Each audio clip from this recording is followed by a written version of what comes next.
Hey everybody, Jay Young. This is the Jay Young Show. Thank you so much for coming today. This is the Thanksgiving Day edition. Maybe we should do the Thanksgiving edition. Jordan, what do you think?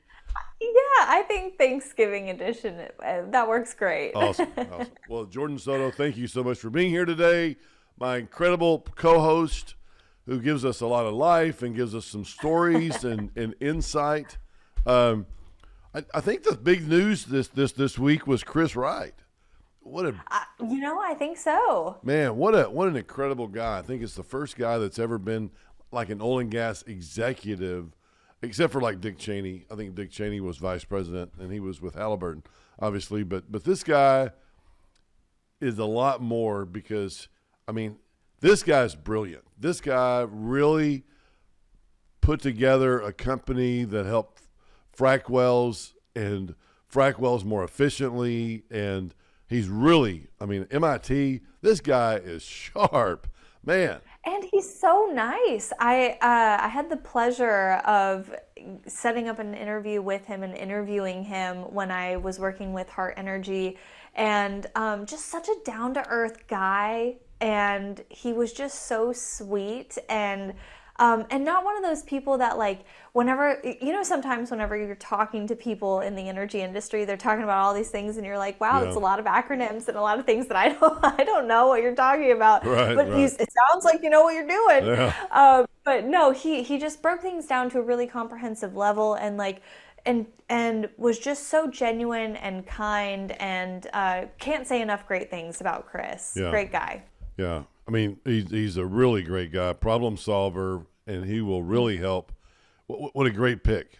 What a really Yes. really great fit. A friend of mine, Dr. John Lineberger from Prestonwood, went to work in his charity that he has, and I don't have the name of the charity on the top of my head. I'm sorry, John, but I don't have it. But maybe somebody can find it for me. but. And he talks about how much of a great guy this guy is. He's really smart, and he makes money for clients, and Yes. he also gives back. Yeah. Yeah. Yeah. Isn't that just what a great human being to be able And to. I don't do know that. if you've had the opportunity to go to the Chevron office, the New Energies office in downtown Houston. No. Talk about an amazingly beautiful space. Of course, whenever the hurricane came in, it hurt a lot of the windows of the building, and so they had to redo a lot of the outside of the building to make it safe for the employees. But man, the inside of it was just like we were in there, and Jay, I love doing like videography and photography and stuff like that. And so I was like, okay, yeah. It was like a whole little like photo shoot kind of situation. It was so fun. Oh, that's great. But yeah, beautiful office, like the greenery, and like they just had like a lot of earthy elements like in the office space, which I always thought was, I love that. Like if you think about it, Jay, like if you're at the office, doing your 8 to 5, 9 to 5, that is like your home, right? Because you're right. there all day, and so you want it to feel nice and cozy. And I think actually they even have like a little like coffee bar area, and they have a barista there. And I think the president of Chevron, and I could be messing up this story totally, so Chevron friends, if you know the real story, and if I messed it up, please comment below and let me know. But so he had gone to Starbucks and he met this barista, the president of Chevron, and he really liked this barista, and so he ended up hiring them to be the barista at the New Energies office, and that is where they work today. Wow. Talk about your So network. funny. Network. They say Yes. that a lot about your networking and net worth and all that. I know we talked about that. Yes. I was at ROR, return on relationships. Man, I was at a conference. I did a fireside chat. Went Tuesday. I did a At fireside AOC. chat with Bobby Lyle. What's that? Uh-huh. Yeah, At AOC? at SMU. Okay. So Okay. I did an SMU. If you look up Lyle School of Engineering, I did the fireside chat on Tuesday with Bobby Lyle, and Bobby has made a tremendous amount of money in real estate, and then he did in oil and gas. He was the first man to ever drill horizontally in the Bakken. So I mean, talking about science and somebody as smart as Chris Wright, you know, Right. is Bobby Lyle. Well, I was there with Bobby on a fireside chat with I don't know, maybe up to 100 students, and Bobby was asking me questions. I don't know why Bobby Lyle, the Bobby Lyle, Lyle School of Engineering at SMU, is asking me questions. I mean, I should be asking him questions. But we were talking, and Bobby called me the day before, and he said, "Hey, Jay, I'm going to interview you," and he said, I'm going to ask you to give me at least three different nuggets that these students can talk about." And I'm like, Well, what were they? yeah. Well, the first one is network. I'm thinking, this is what I'm thinking. I am here today because of my network. Bobby Lyle, I met in the scouting program, Boy Scouts now called Scouting. I met him there. I've got an incredible John Harkey, who owns Three Forks and owns El Phoenix and owns, owns El Chico, and owns a lot of different things. I met him in scouting. And then I that morning I went to, and this is just talk about your network. I saw a network. So that morning I was at a company, and I said, "Hey," I said, he lives right next, or he has a second home in Colorado on number 1 at Castle Pines. And I said, "Hey," I said, I was talking to Rex Tillerson 2 nights ago, and he told me that you had rented your house to Rory McIlroy during the BMW Championship. Now, just think about that for a second, okay? I had talked to Rex Tillerson, and I'd asked him about this other guy that I'd met and I sat down with, and I said, "Hey," and he told me that he had rented his house. I mean, just the networking. So that's one of the biggest tidbits that I want to come back with on this show is relationships, networking, and who are you? And I said, "Hey, you know what? You're a sum of the 5 people that you hang around." Have you heard that before? Absolutely. Have you heard that before? What is your thought Yes. about you're a sum of the 5 people that you hang around? Give me some Jordanize that, will you? Can you Jordanize that for me? You're wanting me to, well, are you wanting me to talk about the 5 people that I'm around, or, Yeah, just or what are you? or just think about that for a minute. I mean, I'm sure Elon Musk doesn't hang out with some crackheads down in South No, Dallas, I or know. something. But what's your thought about networking and being around different people and just kind of, I didn't mean to put you on the spot. Oh, no, please do. Yeah. Yes. No, that's what this show is for. Yeah. To Jordanize it, because, I always talk about like AI and online and all of those things. I think, taking what that idea is, right? Of you are the 5 people you hang around the most. But I think that there's also something else to be said about being it until you see it, right? So like acting as if you are this CEO, or acting as if you are of this caliber, or that you are to like fight the imposter syndrome that happens there. One thing that I learned really early in my career is the power of people's perception of your brand and of what you're doing. And so what I did very strategically was I used LinkedIn and I used other social media platforms to build what I wanted my portfolio to be. So I used Instagram for modeling and acting gigs that I ended up booking roles off of because people saw the diverseness of my work. And then with LinkedIn, I don't even know why some of the people that accepted my connection requests did, but they did, and that led to other connection requests being accepted as well. And so I built my LinkedIn audience around, and while at first it was really kind of smoke and mirrors because I didn't know these people, I just wanted people to think that my network was, more elevated than it actually was. But it did help because people then saw that, and then that led them to then trust in me. And I then eventually built up those actual relationships with people to be of that caliber. But I had to be it until I saw it. Like I had to craft that narrative. And then once I was in a position where it was actually factual, that's when the magic really happened. But Right.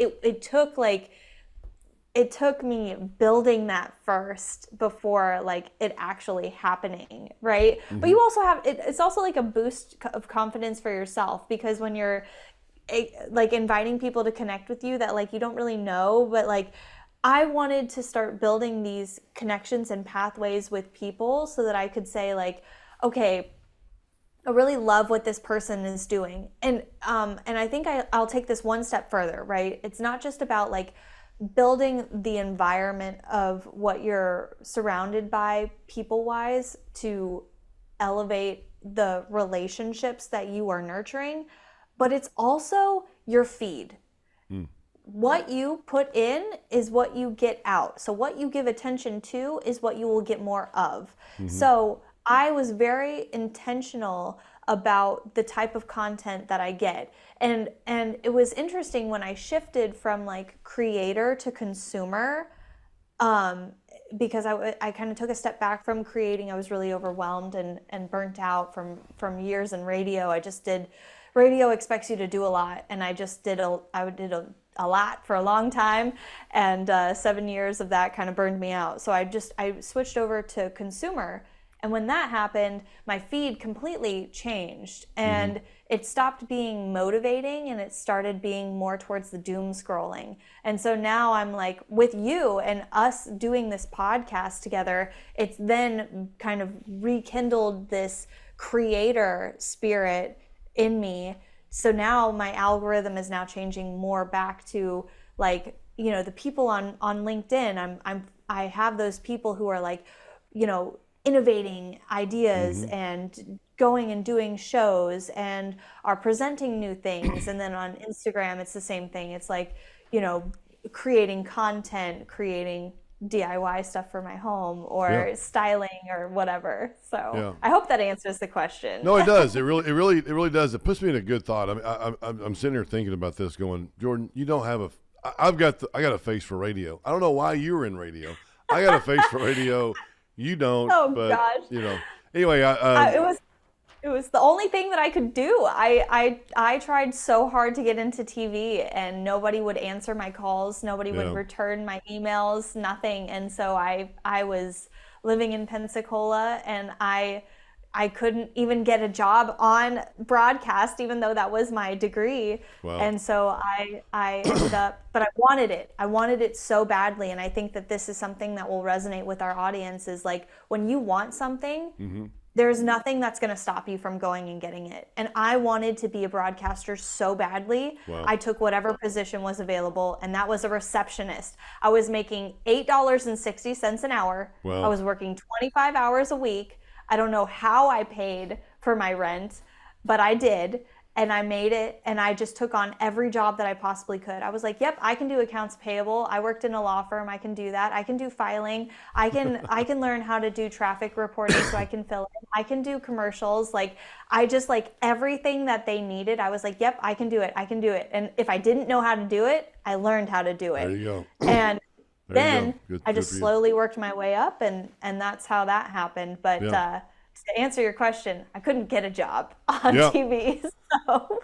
So we took the next best. Fake it till you make it, and sometimes the timing isn't right. I mean, sometimes the timing isn't right, or and I just wrote down here. Sometimes we're one person away from greatness. We're one person away, and you didn't meet that person, unfortunately, at that time. You didn't. Either you went home too early from a networking event, or you turned left, or I didn't go to any. All right, yeah, you turned left instead of turning right, and you didn't meet that one person. It's kind of like I think about my networking. And I'm thinking about man, I was at a dinner last week, and this is going to get off into the Landman show. I don't know if have you seen the Landman show? No, You haven't watched no. Landman with Billy Bob Thornton? No, I haven't seen it. All right, I know. Yeah, it is really good. It's a little Hollywoodish, if you will, but so last week, I heard about this show coming on because I too want to do a commemorative or a what do you call that?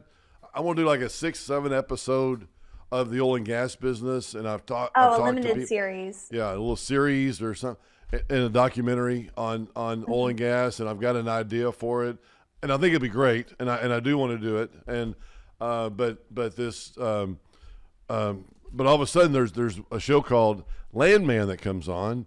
It's from Sheridan, who does the Yellowstone. Oh, yeah. Taylor Sheridan, right? Taylor Sheridan. Is it Taylor Sheridan? Anyway, the production guy wrote it. Yeah. All this No, stuff. I know what you're talking about. Yeah. Anyway, so he wrote this movie called Landman, and I was really excited to see it. Well, I was at this dinner last Thursday night in Fort Worth, and John Goff, who is a real estate guru and also oil and gas, but did an incredible job with and he's a success story in himself. I need to have him on the show. I really do. Yes. Oh my gosh. We'll talk about it. Please, let's. The second episode of Landman. Well, there's only 2 out right now. They come out every Sunday, but the second episode is at his house in Fort Worth. It's on like 7 acres, 7 acres, middle of Fort Worth. That's John Goff's house. But I was at his house. We had a dinner at his house last Thursday, and we talked about, he talked about the show and talked about his real estate empire, how he built it, what happened, resiliency, some of the people that he networked. But he was like, he met Richard Rainwater. Richard Rainwater, and in our business world, Richard Rainwater is like the smartest guy and has built more incredible people, but also all because of what he did and what he knew and built a lot of people. He was the one that the Sid Bass, the Bass family, they had like a couple of $1 million each from their uncle. And he built a $1 billion empire by buying different companies, Richard Rainwater. Anyway, so he hired John Goff and saw a lot of stuff in John Goff, and now John Goff, 60-something, worth $2 billion, did it in the real estate world. I mean, just an incredible guy. But John Goff, it's at his house. It's at his house. The second episode of Landman. Go see Landman because it's an incredible show. But let's talk about network. I want to talk about networking and being a good person. You got to always be a good person, because if you don't, people will shun you off and not. Okay, but let's talk about this, right? Because there is a difference between somebody thinking that they're being a good person, but really what they're doing is they are giving so that they can receive, and that is not.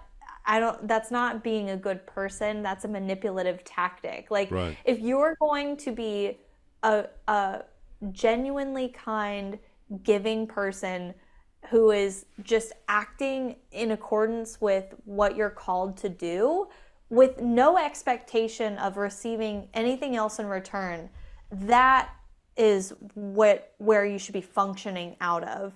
Because when you are, like, I know for myself, if I get trapped into that, like, oh, well, if I do this, then I'll get this. It doesn't necessarily work. And I think that there is something to be said about being it until you see it, and crafting that environment and believing that and like manifesting that. But then also when you're acting and like, when you're acting in such a way that's authentic to you, but authentic to what you want to be, but not manipulating people to give you what you want in a negative sense. Like, do you get where I'm saying with that? Yeah, no, I do.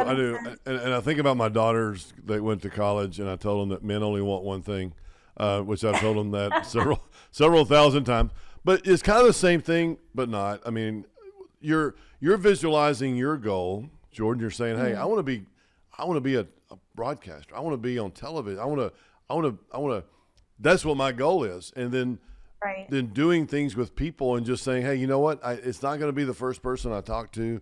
It may be the 10th person I talk to. Finding people that you're on the same page with. I mean, that's Right. in any company and any goal that you have. It's not nobody's going to do it on their own. Nobody. So you have to be a good person, be a Christian. If you're a Christian, be a good Christian. And not look at people like I'm going to use you for this or whatever. Right. I'm going to make sure that everybody's on the same page. Everybody's getting what they also want. It's like Zig Ziglar. Zig Ziglar always said, hey, if you can get anything in life you want, if you'll help enough other people get what they want. I mean, Right. it's not, this isn't about, this world is not put on here by you. And this Right. world doesn't Well, revolve around you, which is what I think every once in a while.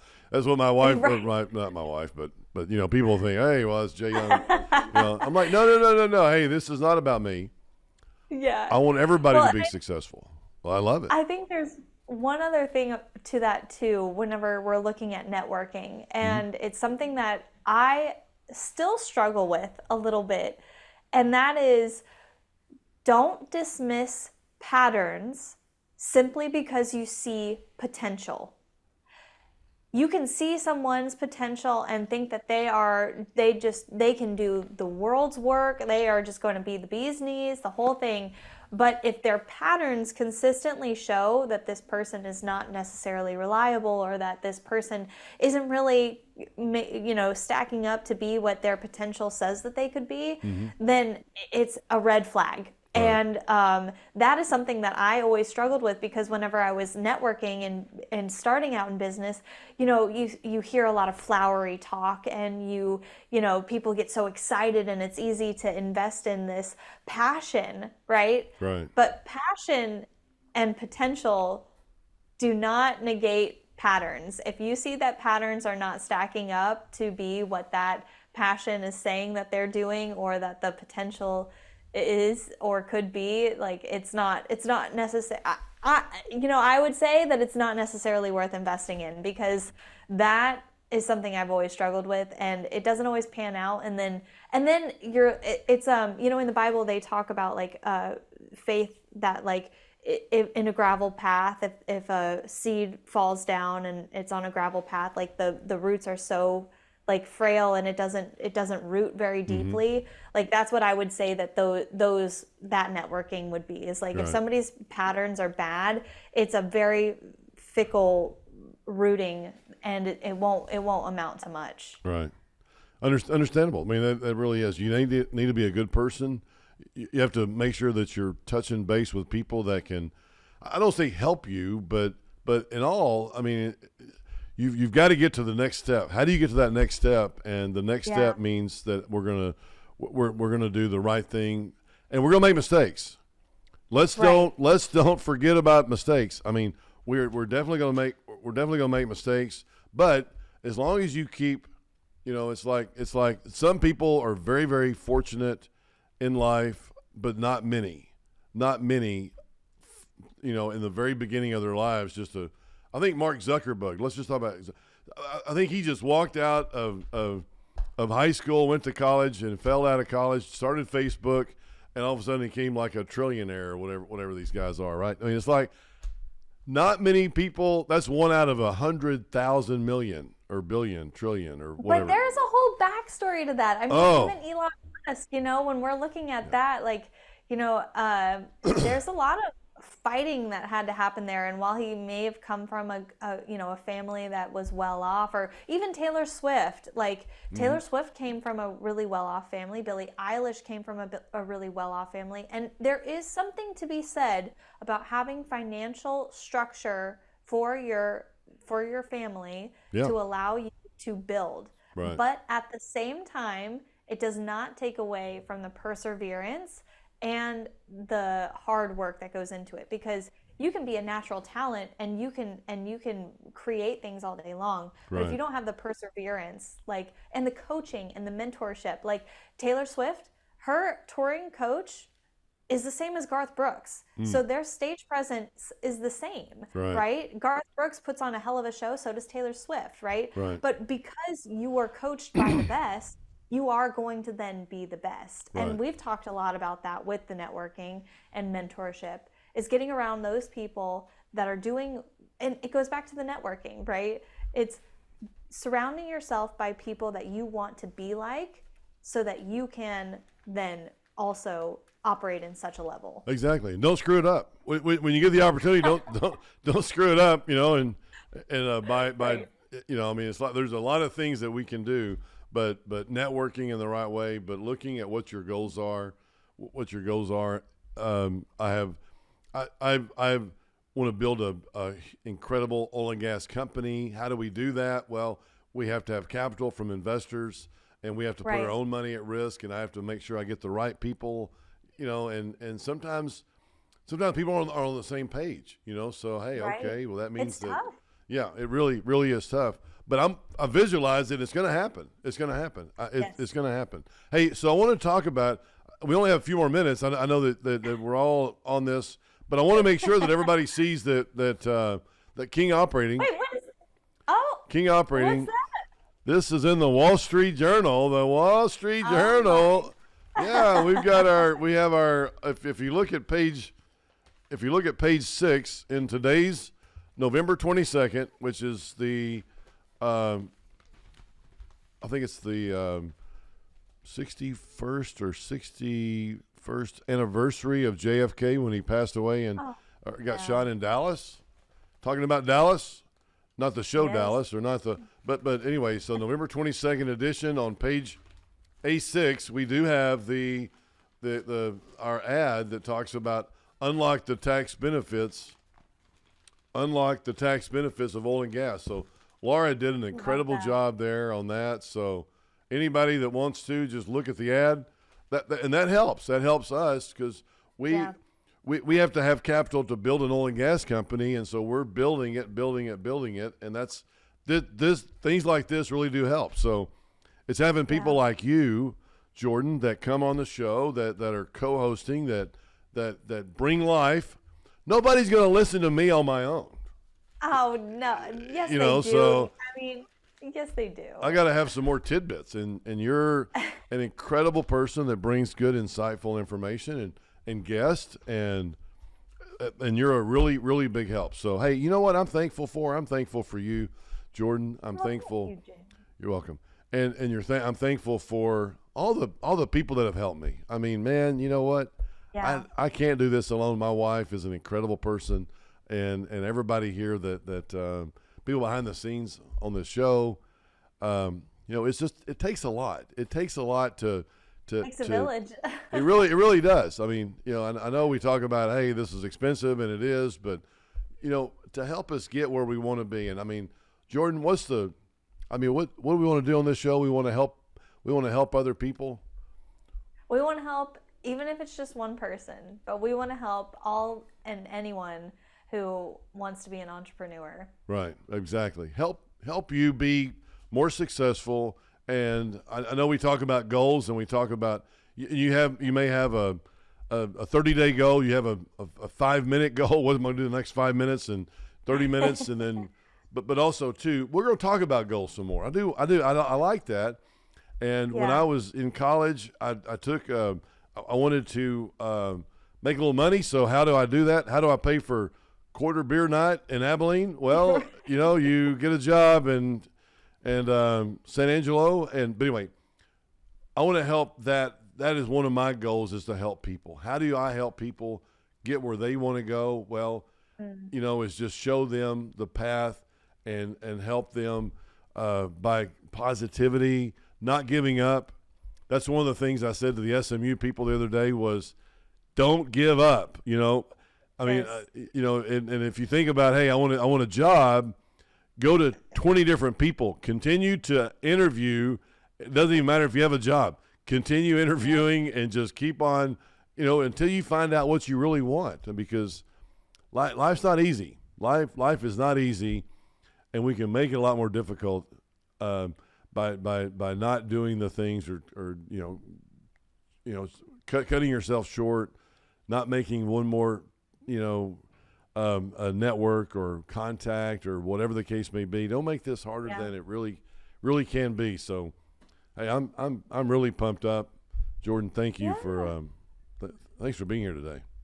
Well, thank you, Jay, and I really am thankful for the opportunity to do this show with you. And like you said, like we're here to help. Like that's the goal of the show, is to help. Right. Provide the insights of the ups and downs, the ins and outs, the challenges, the opportunities, the different paths that you can take to be an entrepreneur. It's not just one path for all.